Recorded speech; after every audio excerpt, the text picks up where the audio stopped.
We acknowledge that we are on the traditional lands of the Kulin Nation. We pay our respects to elders, past, present and emerging, and acknowledge the Aboriginal and Torres Strait Islander people's spirit, imagination and rich history of storytelling and humour that is an inspiration for all Australians.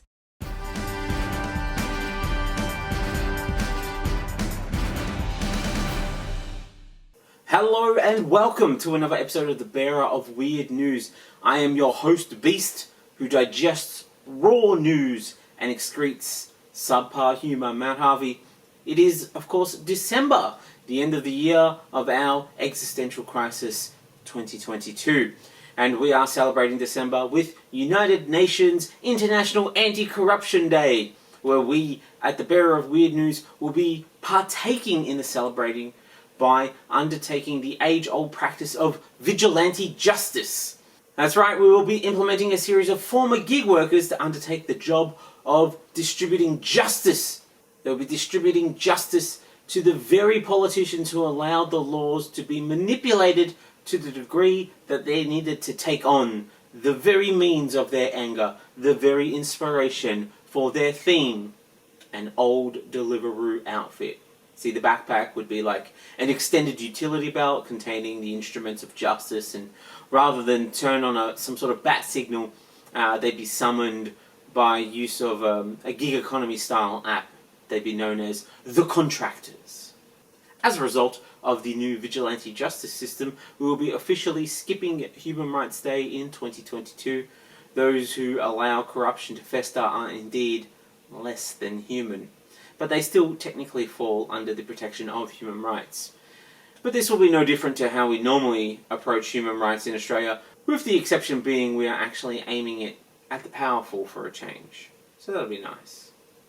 Now, if you're interested in supporting the show, of course, I am doing live shows of my storytelling stand-up show, Wage Against the Machine. I will be at the Melbourne International Comedy Festival in a little gallery called No Vacancy, in Newcastle at the Newcastle Comedy Club, and in the Wellington Fringe at Te Aura as part of the Wellington Fringe Festival. Of course, I am still looking for new festivals to lock some stuff in to get around.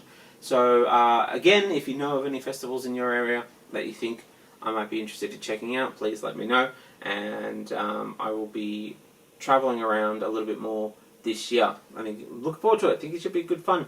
And we're going to try something new for this episode. For those of you who are maybe interested in supporting the show, but also aren't interested in being in like a festival environment or a packed comedy room or something like that. So I understand some of you have social anxiety. I understand some of you are not interested in live shows. For those of you who want to support the show in that way, we're going to be starting up a little Patreon. I haven't quite figured out the Patreon system yet and what sort of tiers we're going to have, but there'll be some tiers on there, and one of the tier levels will include a bonus story. So today we're going to have our first bonus story on Patreon that'll go up around the same time as the podcast. And if people are interested in that sort of thing, great. We're going to do more bonus stories. If people aren't interested in that sort of thing, no worries. We'll see how we go. But until then, of course, I will be the bearer of weird news.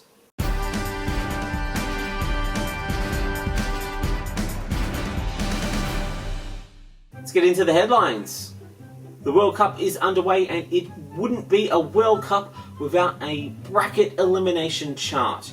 Early battles that we are anticipating are streaker arrested versus journalists arrested / censored / murdered, a strong early contender for the 2022 World Cup. Normally streaker is a strong contender for the championship, to be honest with you, but without beers in the stands, it seems journalists arrested may run away with it this year. Of course, we've got secret police take out a drunk versus sponsor is screwed by a sudden change in the deal. Our sponsor is screwed is a fresh but powerful contender in 2022 with an early victory removing major sponsor Budweiser early on, and is this year's dark horse to take out the entire World Cup. Of course, very strong yearly contender. Is this still happening? Will verse rivals Celebratory Riot out in the streets. Celebratory Riot has had many strong years with big wins, but it seems without close allies drunk escorted out, it could be a quiet year for the powerhouse team. The NBA has banned off-white uniforms because they cause glitches with their new digital ads. Word is next it will be greens, then cyan, and eventually all the players will be gone. And it will just be two advertising mascots playing against one another wearing plain grey smocks to maximise advertising space. It's beginning to look a lot like dystopian capitalism, with a split in half artificial Christmas tree in every store. See, this makes sense. Nobody can afford a whole house anymore, and we're lucky to get a half of one, really, so a half a tree is probably more than they even need, realistically. Plus, you can pair it with other new fantastic space-saving decorations, like this shattered tree star. No longer will it take up space of an entire star. No, you can spread the Christmas joy all over the house, placing it in every and any corner that you can find, spreading the shards of this shattered Christmas star. There's also inflatable Santa, but with a hole in him, so he doesn't take up too much space. Just roll him up and tuck him in the corner as tightly as possible. Gingerbread houses will be downgraded to gingerbread tents this year. Snowmen will be melted down to just the water and then stored in a little bucket with a hat on top. So that should be a nice space saver. And half a Rudolph. Of course, the good thing about the half a Rudolph decoration is you get the choice of which way you want it to be bisected. You know, down the middle or across the waist there. And it's done right there in front of you. You get to pick right in front. It's great. Nice space saver. A self-proclaimed time traveller from the year 2906 has claimed he knows that our universe has a creator and that they keep our universe in a jar. Honestly, with how things are going currently, I'm happy to believe him because it's just nice to know that we survive until 2906. What a joy! NASA isn't as willing as I am to believe in the future, as they have sent the Artemis 1 rocket to the moon to establish a long-term human presence, including construction of a lunar base camp. Things have gotten so bad, even NASA is going back to the moon, just in case. It's one small backslide for man, one giant retreat for mankind. Former Brazilian President Jair Bolsonaro has barely been seen in public since failing to win re-election. Rather than admit that he is sitting around in his official residence moping that being an absolute cunt failed to garner for him productive results, that he hasn't come out of his sulky corner for over a few weeks now, Vice President Hamilton Moreira told his press this week it was because of an infection on his leg, explaining he can't wear pants, explaining he cannot wear pants. You want him to come here wearing Bermuda shorts? And you know what? Moreira is not wrong. Nobody would respect a former world leader if they were seen post their reign rocking a pair of board shorts and making it look good. So we'd love to go through a couple of fashion options for Bolsonaro to rock in public while maintaining the dignity afforded to his office, protecting his legs and looking good. A nice set of tie fisher pants. They're loose in the legs and they afford him that I just went to Asia for the first time and took a bunch of drugs look. It's very chic right now. You can put on some grey tracksuit pants, full leg coverage and just a hint of bulge at the front, while offering a bit of a breeze for his pore infection. Culottes, perfect for people who like the dress silhouette but have no desire to wear a dress. Culottes will allow Bolsonaro to maintain his level of toxic masculinity while protecting his pins. A robe, yes, of course, a classic of the hyper-masculine. The robe can be monogrammed in a gratuitous style fashion which will distract from the extended length of towel attached to the bottom of the robe to cover the bottom of his legs. Of course. and your classic muumuu, a stylish shapeless bag that you can slap over parts of your body when you don't want others to look, but you still want to appear to partake in fashion. So lots of options out there for you, Bolsonaro. I don't know why you're hiding away. It has been revealed US Department of Homeland Security Acting Secretary Chad Wolf launched a failed operation that ensnared hundreds, possibly thousands, of protesters in a sweeping effort before the 2020 election to bolster Trump's spurious claims about a terrorist organization. It's pretty extraordinary lengths that the department went to prove democracy was in danger. If they really wanted to expose a force for stagnation and failure of democracy and democratic measures, they just needed to stand out of the way and let the Democrats take power. After Adidas ended its sneaker partnership with Ye last month, following the musician's anti-Semitic comments, Adidas has continued to sell the sneaker and apparel line. They simply removed the Yeezy name and branding. A desperate attempt to make the public forget about your controversy by changing the name of it while doing nothing to address the internal problem, or, as they know of it in the tech sector, entering the metaverse. The Sydney Gay and Lesbian Mardi Gras is facing pressure to stop police officers from conducting decency checks on parade participants. Ah yes, the New South Wales Police. If there is one group who knows about how to best present yourself in public, it's the New South Wales Police. The Albanese government's National Anti-Corruption Commission is on track to pass the federal parliament by Christmas, despite ongoing concerns from integrity campaigners. Looks like we're getting this year's naughty list ready. No wonder we need to dig up a little more coal. It's going to be a big list, and we're going to have a lot of coal to hand out.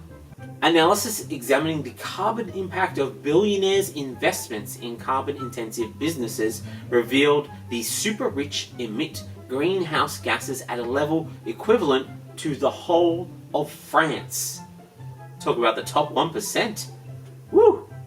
Upon hearing the analysis, the billionaires rushed to change their ways, offering to pay for the necessary work to undo the impact that they have directly wrought through the excess wealth that they have extracted from their employees. And no, I lied. I'm sorry, that was a very mean lie. They immediately opened a PR campaign telling individuals how this was all their fault for not being better people, and if you wanted to live on their new planet, Earth Plus, formerly Mars, you better stop being so damn selfish. The car crash that we love to watch, that is Musk's takeover of Twitter, continues as Elon Musk told Twitter staff that bankruptcy is a real possibility, as next year Twitter could face billions more in losses. You gotta love it. One of his biggest ideas to redeem the platform is tweaking Twitter to become a digital payments platform. Yeah, that's right. Musk wants to turn Twitter into a digital bank. Look, it's a smart move from Musk, as a bankrupt bank gets a government bailout, and government money is the only way that Musk really knows how to keep his businesses afloat. Not to mention, turning into a bank means Twitter won't have to act any more ethically. If anything, they can get away with more unethical behaviour as a bank. Maybe set up accounts for some dead people and some terrorists. Seems to be the most popular bank MO these days. CBS News has suspended its use of Twitter in light of the uncertainty surrounding the platform under Musk. Which is weird because, as a news outlet, I thought that they were used to being in the middle of a shitstorm. The Scrabble Dictionary has embiggened by adding 500 new words after not having added any new words since 2018. The new list does not include any of the Notorious 200, a collection of 200 racial, ethnic, and otherwise offensive words you'll hear on Twitter, from an extended family member on Facebook, or after a few too many drinks at a family event, when someone insists that they're just asking questions, or on Fox News After Dark. A report into the sports rot scandal released found that the Cabinet Minister Bridget McKenzie displayed some significant shortcomings in her oversight of the grants program, but found no evidence of pork barrelling. curious. Well, this is very embarrassing because we've been banging on about this for the longest time. It's been a pretty damning indictment of the previous administration, to be honest. Maybe we owe them some sort of apology? Oh, but this... Hang on. This just in, quickly before we do that, before we go to the apology. Who wrote the report? Oh, right, turns out Morrison's own secret governance committee of the cabinet. Sorry. That story again. Former Prime Minister Scott Morrison's secret cabinet investigates Scott Morrison's government and finds that Scott Morrison is a cool guy whose friends and colleagues have never done anything wrong. How could they? After all, he's just a daggy dad, but he's also a totally cool guy at the same time.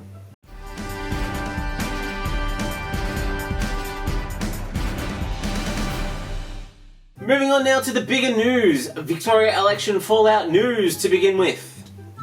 The unusual and illegal election of the dictator of the United Socialist Suburbs of Victoria, one Daniel Andrews, has shown how indoctrinated the suburbs are when they refuse to fight back against the illegal dictator who gave them all a single vote to decide if they'd keep him in power or not.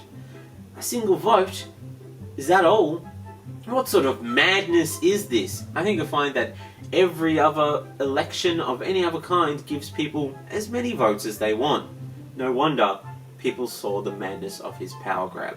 Now, granted, the move is an unusual one for a dictator. They generally just declare themselves dictator for life and get on with business. But I suppose the real key is to trick people into thinking they have what they want. Like every time J.K. Rowling tweets some new piece of Harry Potter lore, and fans have to smile and say, yes, yes, we always wanted wizards to magic away poop they just did on the floor, wherever they were standing. That's what makes these books so good. So, as of recording, the Victorian Legislative House is brimming with new Labor seats. 52 suburbs have joined the dictatorship, while the coalition have managed to liberate 24 suburbs, forming a resistance front. And the Greens took 4 just for shits and giggles. Now, before we get into the fallout, I'm going to talk about one very specific and hilarious thing. Former Darren Hinch Chief of Staff and Shit Nickname Magazine's Man of the Century, Glenn, the Preference Whisperer, Drury, has been a shadowy figure making money and manipulating democracy from a little thing called group voting tickets, which after the Western Australian 2021 election, Victoria is the last state in Australia to still use. Just quickly, in Victoria, you get the legislative paper, the massive picnic blanket of a paper, and you can vote either a single box above the line or you can number some boxes below the line. And this changed recently so that now you only need to number a minimum of 5 boxes after outbreaks of repetitive stress injuries across the state, after voters were forced to write a small novel just to have a little bit of control over their preferences. But the problem is, if you choose to vote 1 above the line, and it isn't Labor or Liberals, chances are you're going to be swept up into the terrible world of group voting tickets, where the parties get to decide where your vote goes. And the parties make all sorts of deals. So, like, in order to get some parties, they'll preference each other to keep their bitter rivals out of power. Right? You know, pretty standard stuff. Wheeling and dealing, so it's all politicking, right? But then enter Glenn Drury, who saw an opportunity to make money. He has been taking payments of $5,000 a week with a $50,000 success fee from minor parties to form an alliance called The Family, which is most likely an allusion to the mafia, but in reality it reads more like the Manson family, in that it's a bit of a cult and the leader tries to keep his hands clean by not doing any of the dirty work. The Family makes deals to preference itself and to catch the votes of those who believe in the power of the people to effect change, but think marking 4 extra boxes under the line is too much work for them. He is trying to Rain Man the election results in favour of minor parties who pay him, and not ones who will necessarily benefit you in any way. Victorians may remember Ricky Muir of the Australian Motoring Enthusiasts Party. Well, his party polled at just 0.5% of the vote, a value so small it couldn't even fill the MCG. It's less people than there are fans of the Magpies. Imagine letting the membership of the Magpies pick a seat in the Legislative Council. That just means that Peter Dacos would have been a Member of Parliament. Now, he might have been good at AFL, but you can't let a man with a mullet that makes him look like the real-life inspiration for the Eric Bana character Porter have a proportion of control of the state. Stay in your lane, Dacos. Honestly, guys, this is such a wide-ranging issue that it has brought a wide range of parties together to stand against it. Parties with no other allegiance, like the Greens, the United Australia Party, the Liberal Party, even the election fans crumpet, Anthony Green, is against group voting tickets. And do you want to upset Anthony Green? I don't think you do.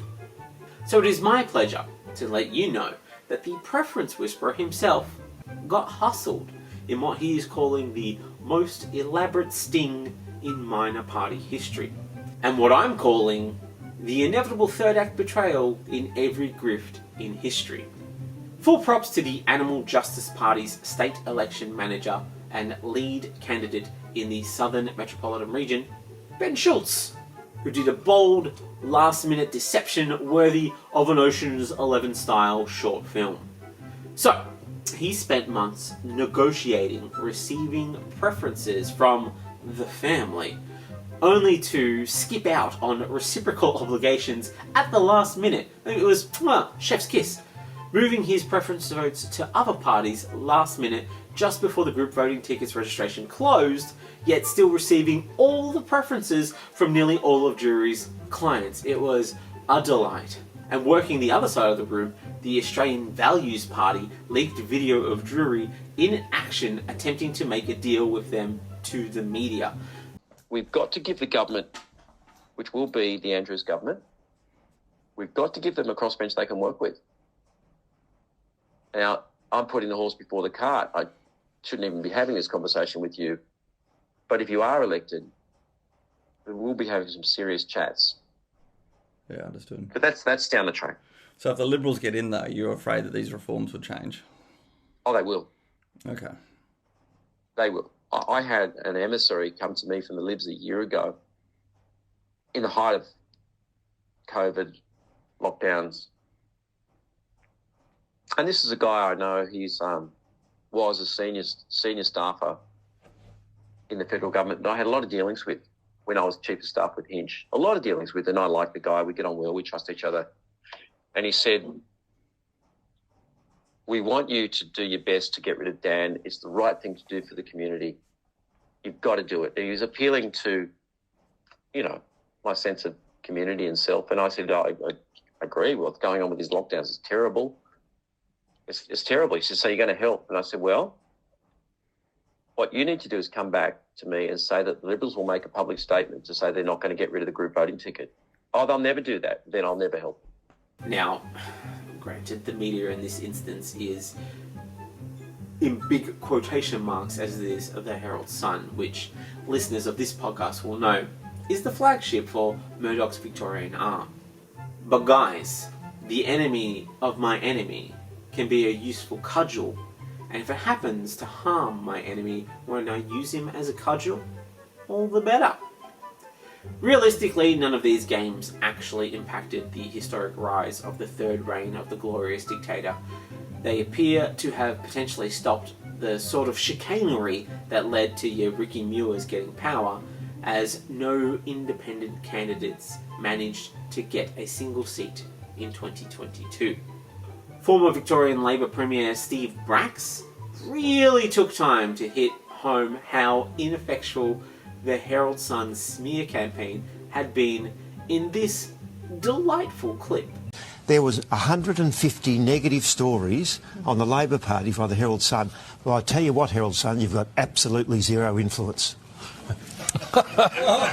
And man, did all this reality piss off Sky News pundits. let's do the fun stuff and look at some of the now classic tantrums from after the Victorian election. Andrew Bolt, the Crown Prince of Winge, has come out with a distinct hot take. Andrew Bolt says Andrews should quit. Apparently Dan Andrews is wounded, probably fatally, despite his historic win, and should quit before it all catches up with him. He argued that the Premier knows his time is running out for a dignified exit that lets him retire as a winner into a well-paid job. Despite, apparently, with Andrew's election win, he will become Victoria's longest-serving ALP Premier in April, and a bronze statue of him will likely be erected outside of Parliament. But yeah, it's all closing in around him, Bolt. Don't worry. I'm pretty sure that if such a statue does exist, it will go on to be vandalised 100% of the time.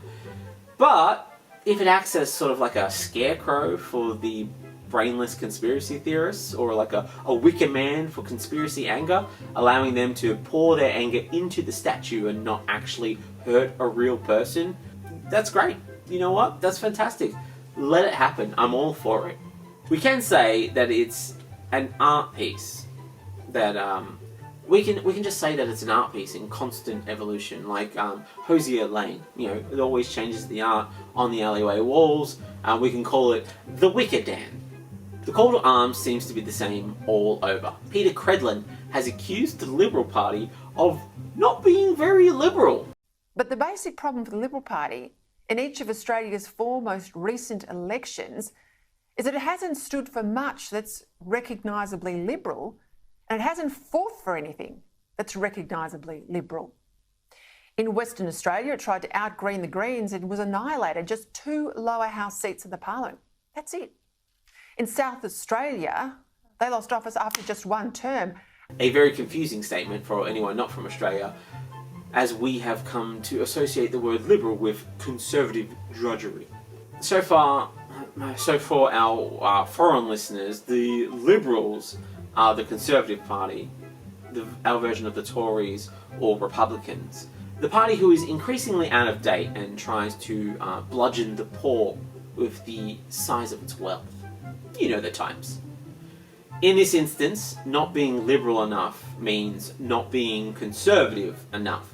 They are encouraging members to double down on such principles as bullying the poor until they become rich enough to bully a poor of their own in a cycle of abuse.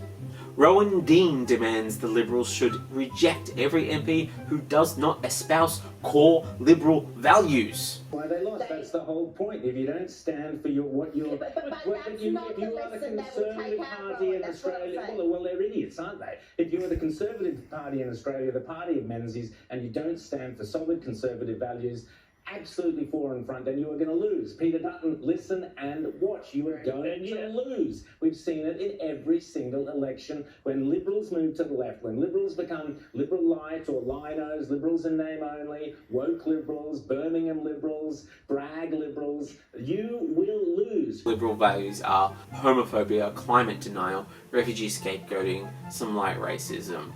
They aren't going to step on the toes of like one nation after all. There's also religious values, but not the important ones like feed and help the poor. Only the ones that allow them to discriminate against anyone who doesn't fit the standard mold. You know how it is. It's a confusing take, as people have said the reason that they didn't vote for the coalition is their refusal to take climate change seriously. Yeah, apparently all the other stuff is fine, by the way. But obviously we can't oppress refugees and deny the LGBTQIA+ community their fundamental human rights and grandstand about religion while ignoring the fundamentals of the very religion that you claim to follow on a planet that's so warm. No, we couldn't do that. That'll never work. The warmth will maybe cause water to rise and that might impact my property and then I'll be less rich. And if the Pacific Islands get sunk, well, we will have an influx of poor brown refugees, which is fundamentally against what the Liberal Party is all about. Unless, of course, we're getting those refugees to come over here temporarily.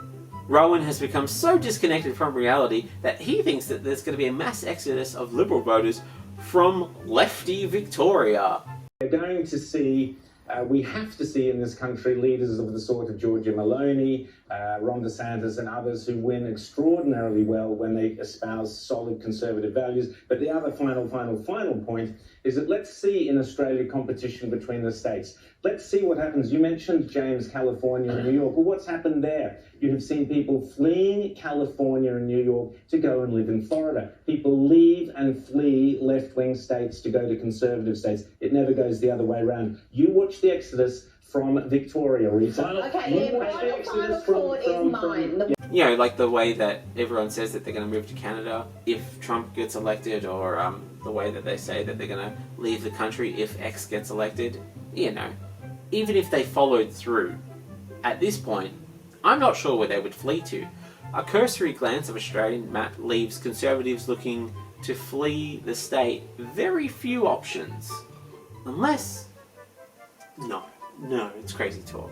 Unless they will go with Rowan and Alan Jones, who fled the dictatorship of the United Suburbs of Victoria for the peninsula, and they move to the centre of the country and occupy some of the desert, forming a new super conservative state.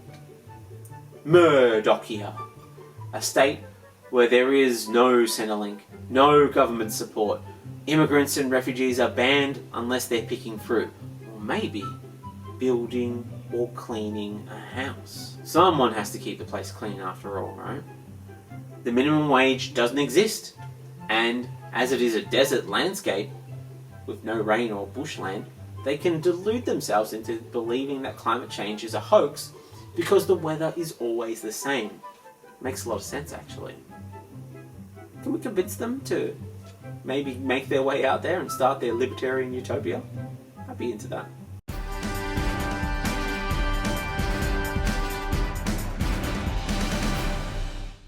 Moving on to drab capitalism news. Adobe Suite, the most expensive way to drain your computer's battery. Just when you thought it couldn't get any more expensive, Adobe has decided to go to war with Pantone. The fallout from this corporate war means in December 2021, Adobe announced it would be removing Pantone colors from its app, unless users were willing to pay $15 a month for a license for Pantone color books. The new app will of course go through a rebrand and will now be known as Adobe Minus, to better reflect the new restrictions of the app plus the naming conventions of apps these days. The colours will also be removed from the logo to stay philosophically consistent, otherwise we'd be forced to accuse them of engaging in hypocrisy, and no company has ever been hypocritical before, so this would be a significant first.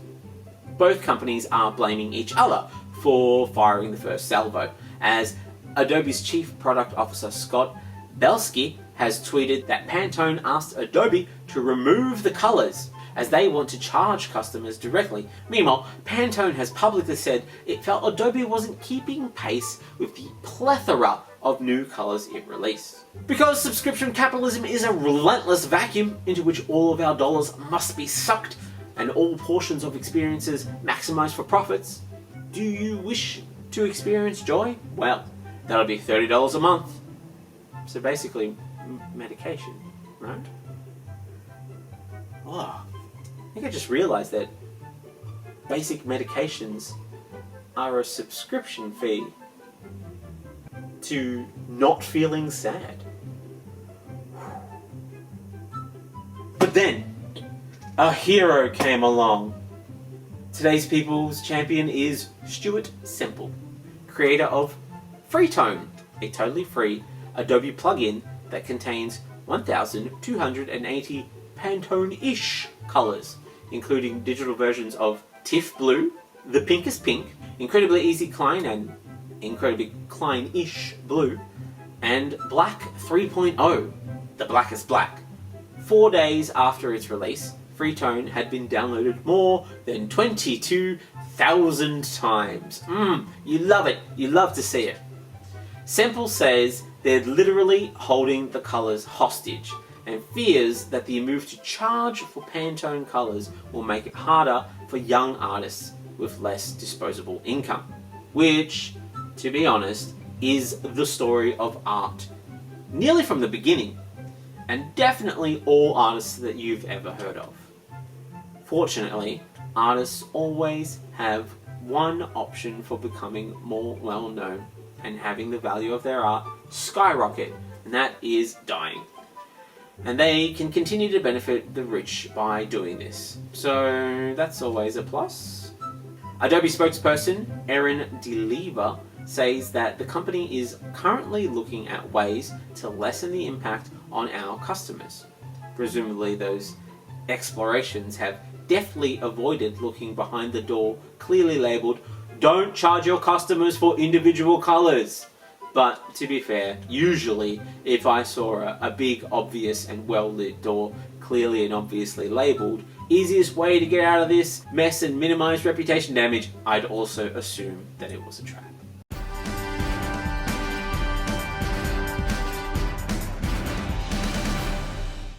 Moving on now to problematic international relation news.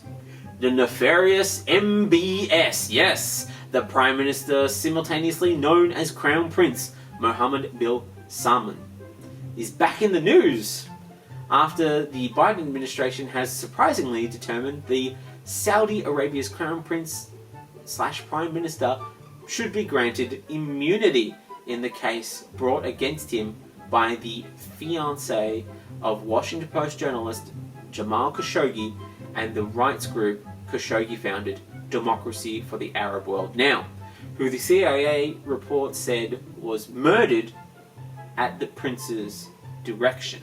Which is to say, a little bit awkward given the State Department said the United States government has expressed its grave concerns regarding Saudi's agents responsible for Jamal Khashoggi's murder, and Biden himself said, "I think it was a flat-out murder," in a 2019 CNN town hall.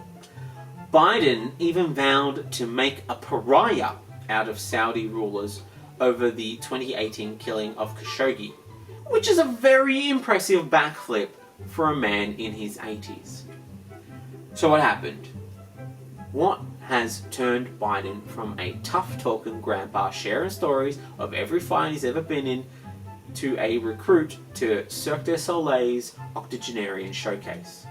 Well, firstly, the sharp-eared among you may have noticed that MBS, among the many things that he already has, including a $500 million yacht, a $300 million French chateau, and a $450 million Leonardo da Vinci painting, has also got a fancy new title. Yeah, that's right.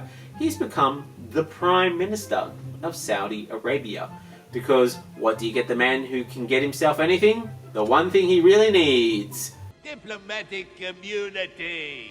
Yes, after being named the kingdom's Prime Minister in a cabinet reshuffle by King Salman in September of this, the year of our Protecting the Rich and Powerful 2022, I have to assume he was a big fan of Lethal Weapon 2. Why else would he need Diplomatic immunity?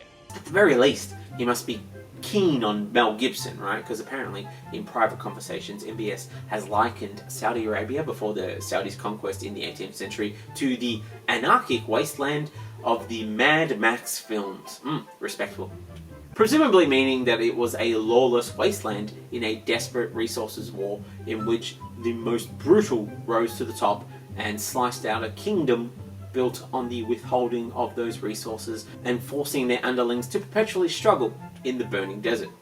So maybe someone could have got him one of those wallboy flame guitars and trucks with the speakers attached instead. That feels like an appropriate gift for him. But the heart wants what it wants, and I guess diplomatic immunity is pretty sweet.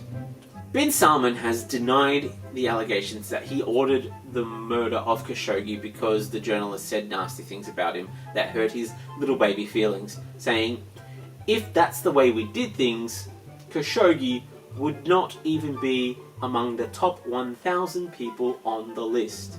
Woof. So yeah, problem solved, I think. Clearly, we all take the oil despot at his threatening word that he didn't do it because he would be busy murdering so many other people. It'd just take too long to get to Khashoggi. It just so happens that as Crown Prince, bin Salman was not entitled to sovereign immunity, which would normally just include a head of state or a head of government or a foreign minister, none of which bin Salman was. And it was merely a few days before the Biden administration was supposed to weigh in on the question of immunity that bin Salman was promoted to Prime Minister by his father, King Salman, who would normally hold that position. Definitely nothing sus about that, no need to be concerned. Some say it's just as well because despite being a purely ceremonial position built on nothing, it might be enough to distract MBS from following through on his 170-kilometre long horizontal city, Neom. Nobody wants a long city, MBS. Go back to what you are good at, secretly murdering your detractors. Just not me, eh? Just putting that out there, not me. I say the murder of some journalists wouldn't go straight. And would you like to consider taking down the Murdochs? I definitely didn't call for the murder of them, but I wouldn't be averse to it. That should cover me legally. While the US government's finding of immunity for the prince is non-binding, and a judge will ultimately decide whether to grant immunity, it angered rights activists and risked blowback on Democratic lawmakers. Biden, as president, has been busy bumping fists with Prince Mohammed like the cool non-murderous dude that he really is back on his July trip to the kingdom. The US is working to persuade Saudi Arabia to undo a series of cuts in oil production, a move seen as undercutting efforts by the US and its allies to punish Russia, especially after a surge in global oil prices triggered by all the things. You know, just all the things. All the Russia invading Ukraine things. You know how Europe be. Always be teetering on the edge of World War something. Europe be warring. Oh yeah, Europe be warring.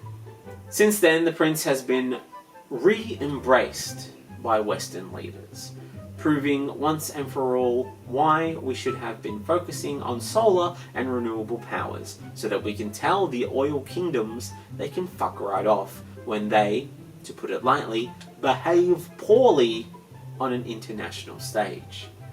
Biden speaking after he authorized release of a declassified version of the intelligence community's findings on Prince Mohammed's role in the killing, argued at the time that there was no precedent for the US to move against the leader of a strategic partner, which is pretty disappointing, but much better than the original statement that he released, which simply read, what are you gonna do? Murder him?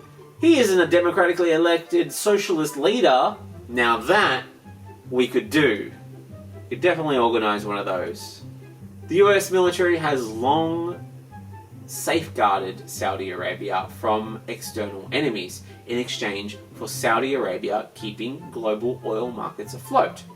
And sovereign immunity is a concept rooted in international law that holds that states and other officials are protected from some legal proceedings in other foreign states' domestic courts.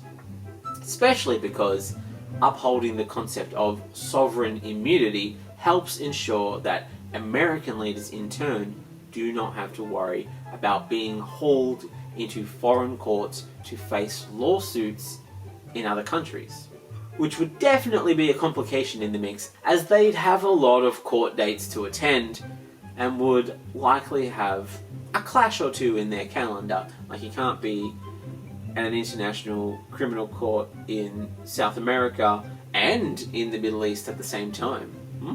Fred Ryan, the publisher and the CEO of the Washington Post, slammed the decision, saying that President Biden is failing to uphold America's most cherished values. Those most American of values being murdering international political figures and needlessly shielding the rich. So it's arguable that they're at least meeting half of their international reputation.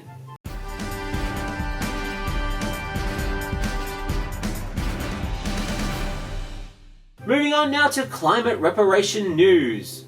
COP27 recently passed, and while the outcome of the meeting as a whole is still debatable, one very unexpected and hopefully, he asked, with an uncertain tone, hopefully optimistic outcome. For the first time, the nations of the world have decided to help pay for the damage the overheating world is inflicting on poor countries, establishing a fund for what negotiators call loss and damage to help developing countries bear the immediate costs of climate-fueled events such as storms and floods. Seems it's going to be reparations for climate change and nothing else. If anyone else feels that they have legitimate concerns or reasons to receive reparations, please send those concerns to the Reparations Council at Historic Atrocities, care of the White Privilege Council for Historic Wrongs We Will Ignore. And we will get back to you in time. If you can include an explanation of how the historic wrong you are correcting will benefit the future of white people, and please don't write reputation rehab, as it has been considered and promptly ignored. At the White People Council for Historic Wrongs, we will ignore your request for future PR stunts. It's just not how we do things. In keeping with tradition, they finished the climate talks without further addressing the root cause of those disasters, the burning of fossil fuels.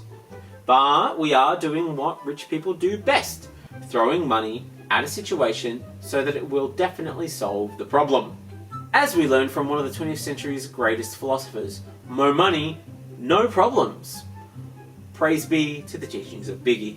However, many of the more contentious issues regarding the fund were pushed into talks to be held next year, when a transitional committee will make recommendations for countries to then adopt at the COP 2028 Climate Summit in November 2023, in what we are calling the COP27 Can-Kicking Amendment. Annie Dasgupta, president of the environmental think tank World Resources Institute, said, "This loss and damage fund would be a lifeline for poor families whose houses are destroyed, farmers whose fields are ruined, and islanders forced from their ancestral homes." Pakistan Climate Minister Sherry Rehman, referencing the 1/3 of her nation that was submerged this summer by floods, has started using the motto, "What went on in Pakistan will not stay in Pakistan." This statement was maybe the most worrying for the UK, who drew up the previous borders for India and Pakistan, which have, to put it lightly, caused a few problems in their time, and maybe is the real reason that King Charles didn't show up to COP27, despite his previous penchant for saving the planet. But like all climate financials, it's one thing to create a fund and another to get money flowing in and out. The developed world has still not kept its 2009 pledge to spend $100 billion a year in other climate aid, designed to help poor countries and nations develop green energy and adapt to future warming. While major emerging economies such as China would not initially be required to contribute, that option remains on the table and will be negotiated over the coming years, with the language implying that countries that were classified as developing 30 years ago, but which are now among the biggest historic emitters, including China, Russia, and Saudi Arabia, would need to pay along with the historically rich countries. The argument includes a veiled reference to the benefits of natural gas as low-emission energy, despite many nations calling for a phase down of natural gas, which does contribute to climate change. Which makes us here in Australia doubly glad Scott Morrison didn't get back into power. He loves gas the same way that Brett Kavanaugh loves beer. He loves it! Yes, we drank beer. My friends and I, the boys and girls, yes, we drank beer. I liked beer, still like beer. Chris Bowen has called for the strongest possible action to to limit global heating to 1.5 degrees centigrade and backed the establishment of a fund to help the poor deal with the unavoidable damage from worsening extreme weather, which is why we have committed to the further building of 27 coal mines. We need to start making money, guys, fast, as we are as committed to this as we can be, and we need money because we are very responsible for a lot of this damage. Now, despite suggestions Australia was outright opposed, Bowen said he was very attracted to the creation of a fund that drew money from a broad range of donors, worked in conjunction with multilateral development banks, including a reformed World Bank, and focused on helping the most vulnerable of all. It is much easier than phasing out fossil fuels and committing to lasting change and saving the planet. We are Australia, the country of the eternal summer. We are trying to increase tourism to the country by the decrease of seasons in Australia, changing our seasons into summer and Mad Max summer, allowing us to subsidise the loss of fossil fuel income with tourism income. Now, at many stages, a deal looked impossible to reach, as in the final hours, countries wrangled over single words in an outcome that spanned issues from the 1.5 degrees centigrade temperature goal and phasing out of fossil fuels, the needs and rights of Indigenous people, the protection of nature, and how to engineer a just transition to clean energy for those economically dependent on fossil fuels.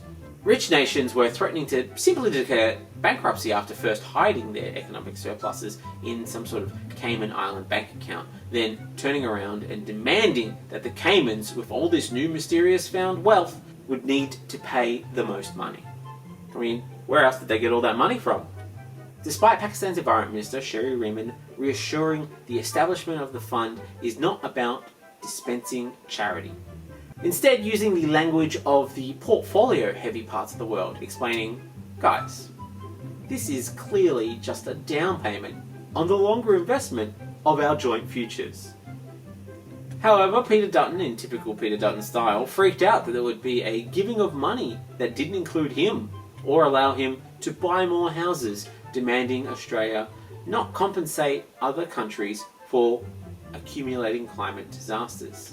Reminding everyone that he has had a plan for years for climate refugees, that being allowing their countries to drown, putting their citizens in camps on nearby islands, assuming that those nearby islands haven't already drowned in the ocean, and failing that, well, returning to classic Australian values and turning Tasmania back into a prison colony where the refugees will live until they are needed for national fruit picking services. Simple.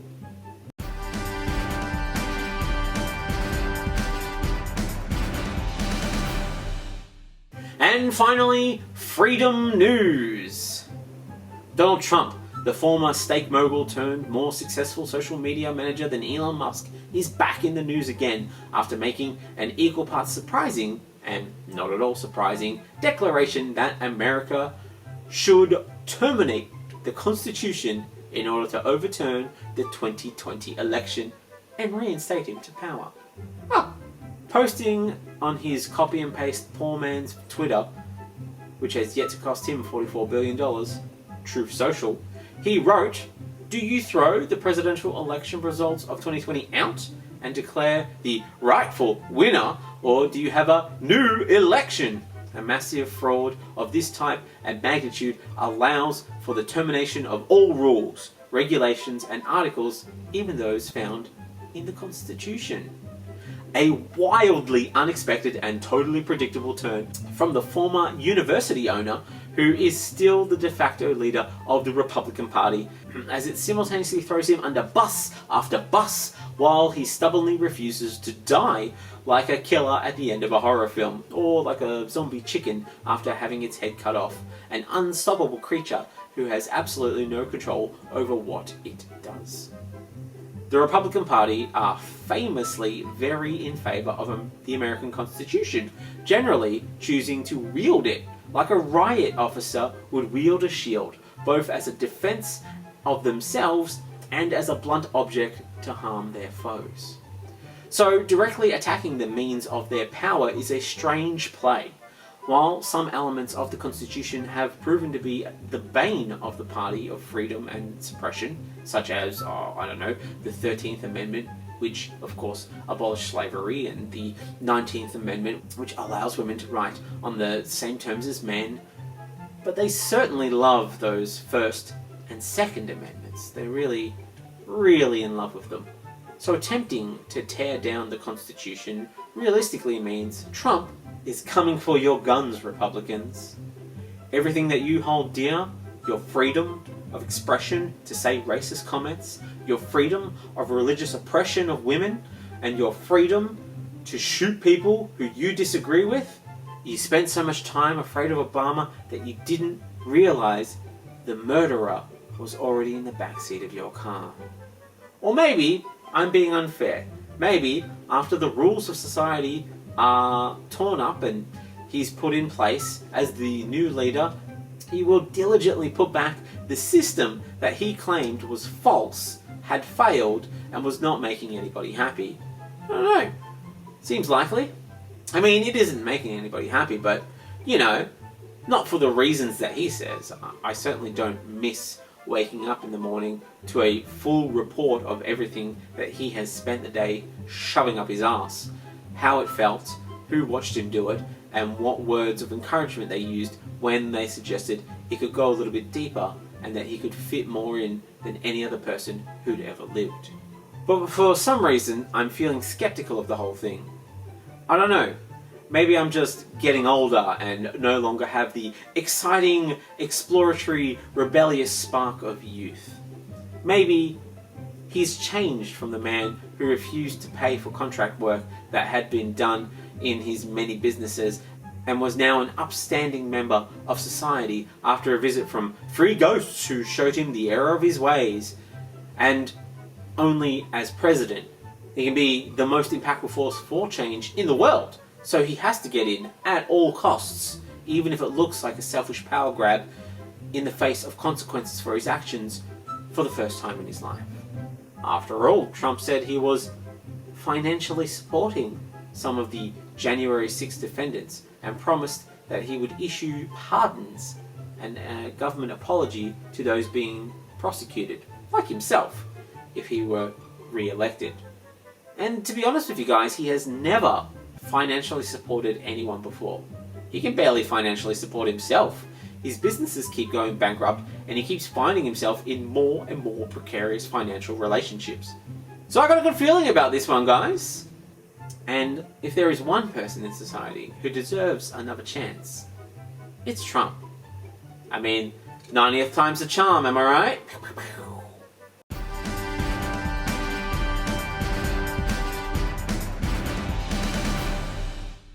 Alright guys, thanks a lot. Thanks so much for listening to the show, making it all the way to the end. I hope you enjoyed it. If you did, do all the appropriate things. 5 stars if you're listening to it as a podcast, thumbs up or share it anywhere you like if you're listening to it as a YouTube video. Whatever platform you feel is appropriate, feel free to leave us comments. That all helps with the algorithm. If you know someone who you think would enjoy this sort of stuff, share it with them. If you want to support the podcast, again, please, I think at this point the best way to do it is to come out to the live shows. My show, Wage Against the Machine, is happening in all sorts of festivals. Melbourne International Comic Festival, Newcastle Fringe, Wellington Fringe, and more to come. And what's more, I have the bonus Patreon story for anyone who's interested in checking out our Patreon. So please, do all of the things that you feel you want to do. And thanks a lot, guys. I really appreciate your time. Goodbye. Look after yourselves. Have fun.